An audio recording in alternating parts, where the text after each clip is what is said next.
Seria Întâlniri extreme, când iubirea se ciocnește de lipsa de empatie. Episodul 7. Diferența între lipsa de empatie și incapacitatea temporară de a iubi. Există momente în relații când te uiți în ochii celui de lângă tine și simți că nu e nimeni acolo. Îi vorbești, te deschizi, plângi, iar celălalt rămâne rece, absent, departe, și atunci întrebi în tăcere, oare nu simte nimic?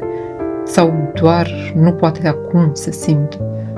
Aceasta este una dintre cele mai grele dileme, să faci diferența între cineva lipsit de empatie și cineva care e doar rănit, blocat, incapabil temporar să iubească. Lipsa de empatie reală. Când e vorba de o lipsă autentică de empatie, lucrurile sunt constante, reci, previzibile. Prădătorul emoțional nu simte cu tine și nu simte pentru tine.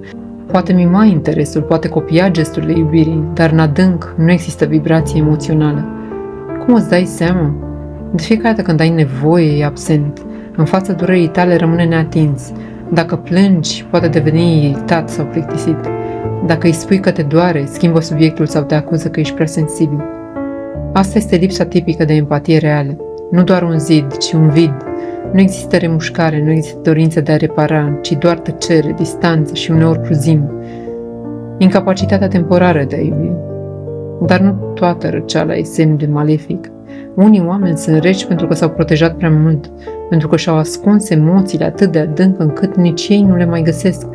Evitantul, de exemplu, poate părea nepăsător, își minimalizează emoțiile, se retrage când tu ai nevoie, evită conflictele ascunzându-se în tăcere.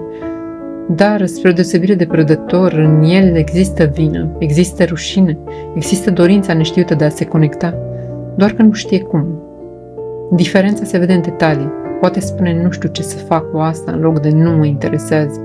Poate părea fugar, dar nu manipulator. Se apără, dar nu exploatează. Și uneori, în clipe de vulnerabilitate, îți arată că înăuntrul lui există totuși iubire.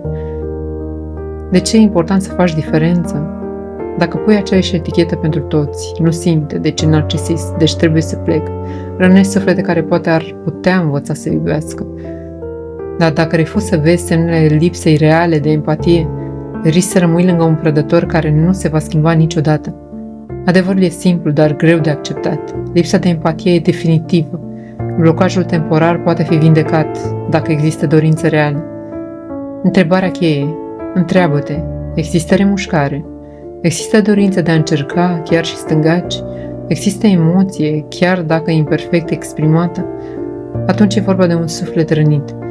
Dar dacă există doar gol, dacă tot ce simți este căldura unei măști și frigul din spate, atunci știi deja, te afli în fața cuiva care nu are ce să ofere. Mesajul acestui episod: nu confunda defensiva cu maleficul. Nu toți cei care par reci sunt prădători, nu toți cei distanți sunt incapabili de iubire. Dar nu uita nici cealaltă față a adevărului. Nu toți cei pe care îi iubești pot fi vindecați prin iubirea ta. A iubi nu înseamnă să te pierzi în rana altuia. A iubi înseamnă să știi să vezi diferența și să alegi conștient unde rămâi, unde pleci, unde îți așezi inima. Pentru că propria ta viață nu merită irosită în golul cuiva care nu o poate primi.